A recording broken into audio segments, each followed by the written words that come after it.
Olá, está começando o Alerj Revista com as principais notícias do Parlamento Fluminense durante a semana. 85 bombeiros militares morreram em serviço nos últimos 15 anos. Essa informação é do diretor-geral da Diretoria de Inativos e Pensionistas do Corpo de Bombeiros Militar do Rio, que participou de audiência pública da CPI que apura as causas das mortes de policiais no estado. Além da média de 5 mortes por ano nos últimos 15 anos, o tenente-coronel Denilson Biondi informou que a instituição teve no mesmo período 9 profissionais aposentados por invalidez. Ele informou que não existe um relatório discriminando as causas das mortes dos bombeiros, mas se comprometeu em fazer este documento para a CPI.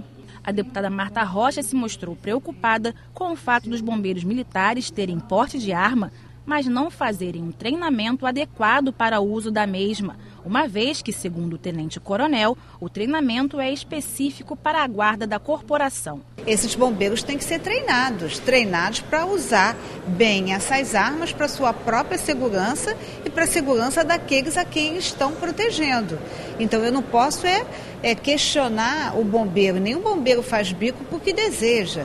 O bombeiro faz bico para completar o seu salário. Então a minha ponderação é que a gente olhe de uma maneira mais pontual, com mais cuidadosa a questão da qualificação dos bombeiros no seu uso e no treinamento, no que se refere ao uso da arma, já que eles têm, a exemplo dos policiais militares e civis, o porte da arma. A representante da Diretoria de Inativos e Pensionistas da Polícia Militar do Rio não informou o número de mortos da instituição, mas falou sobre o atendimento aos familiares dos policiais mortos, que, segundo ela, não está sendo feito da forma mais adequada. Hoje o grupo ele é um setor da DIP, onde nós recebemos os dependentes de policiais falecidos, tanto em serviço, em acidente, como também familiares de policiais inativos.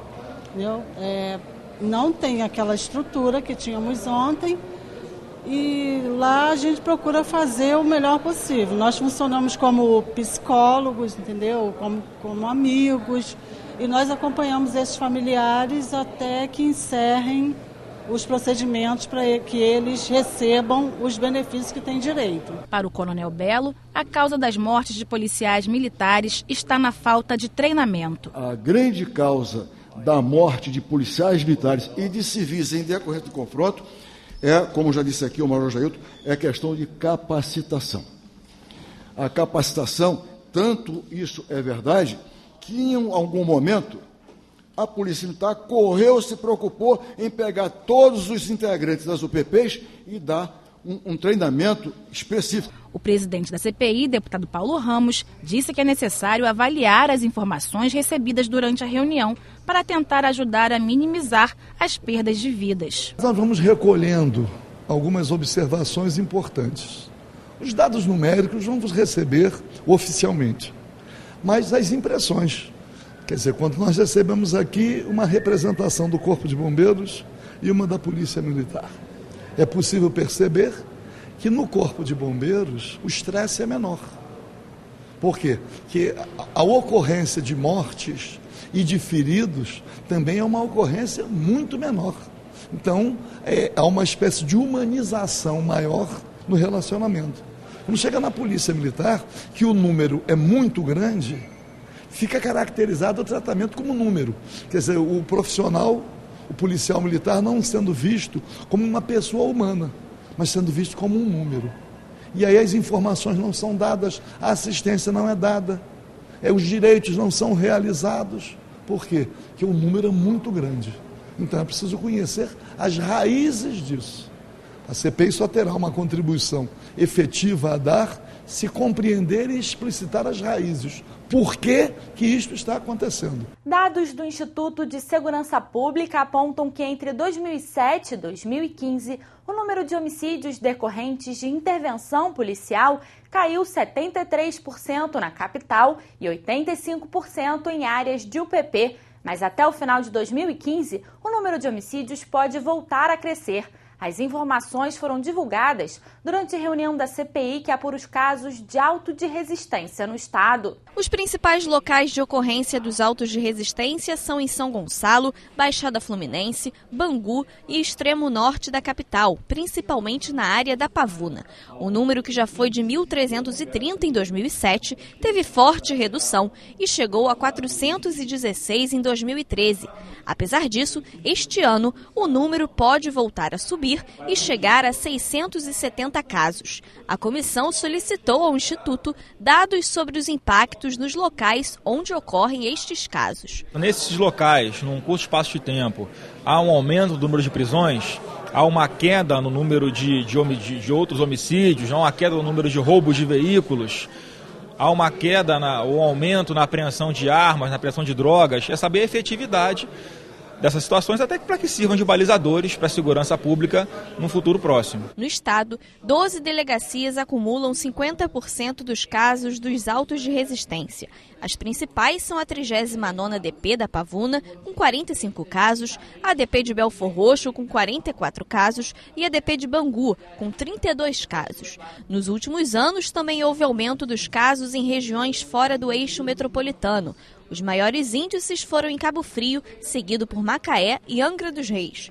Isso pode ser justificado pela presença das UPPs na capital, que podem ter incentivado a migração do tráfico para estas áreas. A UPP é uma política muito exitosa na redução de homicídio decorrente de intervenção policial. Você tem uma forte redução desses números em 2011 e 2012, que coincide justamente com a expansão da política de pacificação. Uma análise mais refinada permite ver que os locais que mais reduziram são os locais mais afetados com essa política. E o que a gente vê é que, na verdade, essa realidade de homicídio decorrente de intervenção policial, ela está muito associada à lógica da confrontação e da guerra contra o tráfico. Então, ela é presente nos locais não pacificados. Também participou da reunião o coordenador do Centro de Apoio Operacional às Promotorias de Justiça Criminais do Ministério Público. Ele ressaltou a dificuldade da instituição em realizar o controle externo da atividade policial. Para isso, foi criada uma resolução pelo Conselho Nacional do Ministério Público que orienta os promotores de justiça nos processos de auto de resistência e também ajuda na criação de um banco de dados que ainda está sendo preenchido. Com o passar do tempo e os problemas acontecendo, esse âmbito de atuação de controle externo foi tendo um entendimento um pouco mais abrangente e chegamos agora ao ponto do próprio Conselho Nacional do Ministério Público baixar uma resolução especificamente sobre esse assunto dos autos de resistência, disciplinando o que deve fazer o promotor de justiça nesses casos do auto de resistência. Mas o controle externo da atividade policial também vem sendo aperfeiçoado, também tem assento em resoluções do Conselho Nacional do Ministério Público. A resolução número 20 trata desse assunto, só que ela vem sendo aperfeiçoada com o tempo, ela vem sendo modificada. O relator da CPI, deputado Marcelo Freixo, propôs que tanto o ISP quanto o MP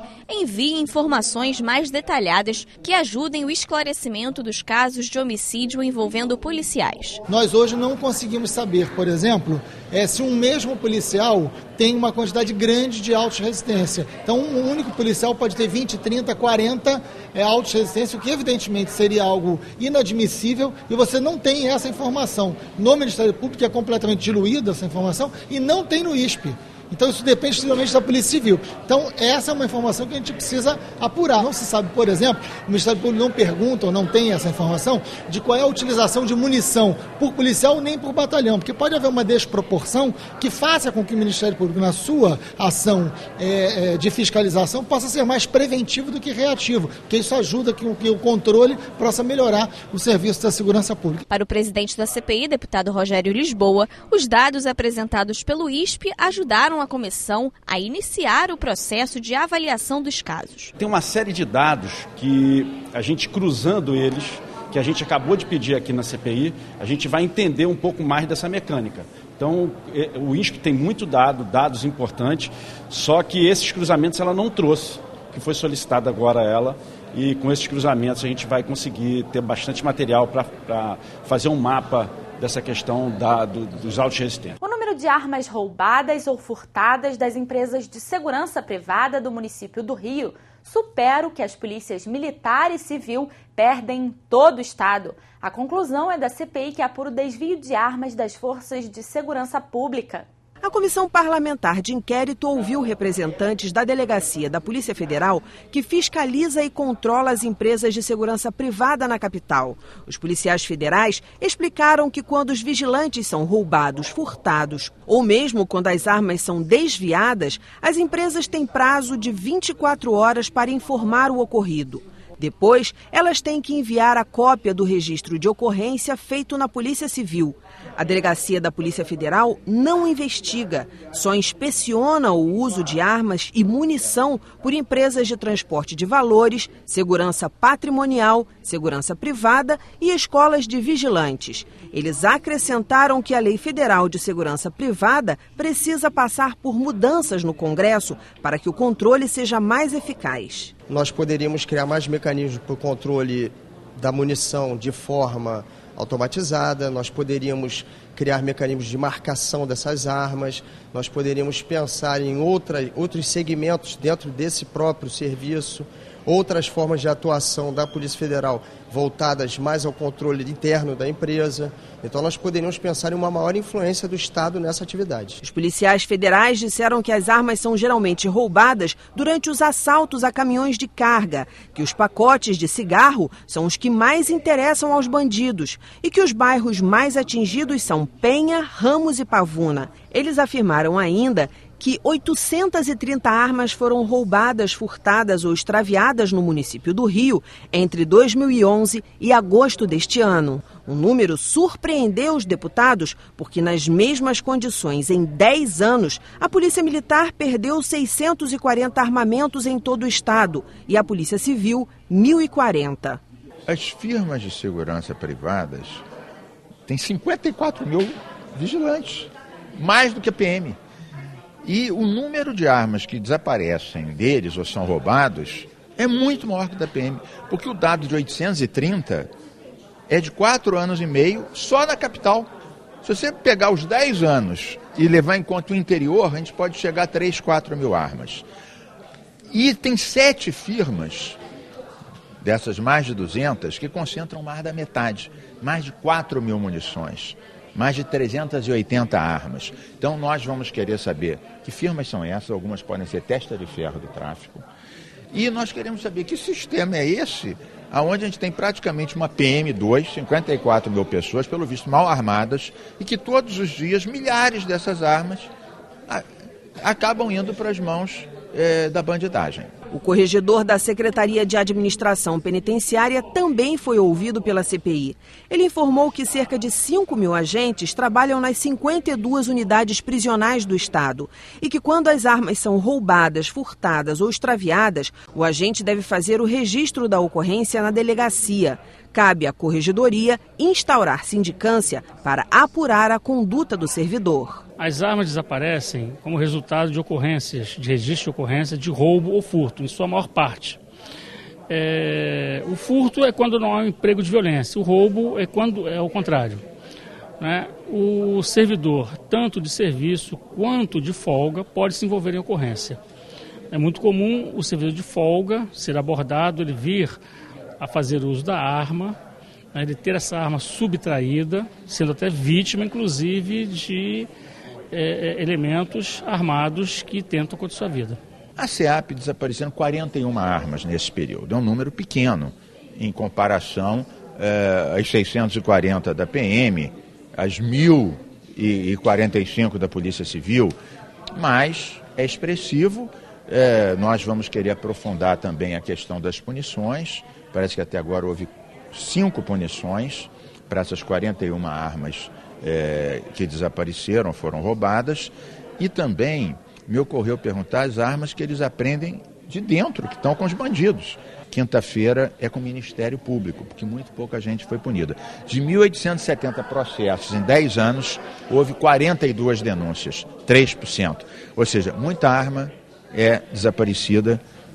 Os sistemas são antiquados de controle e pouquíssima gente é punida. É o trabalho da CPI. No próximo bloco, os assuntos discutidos pelas comissões. Voltamos já.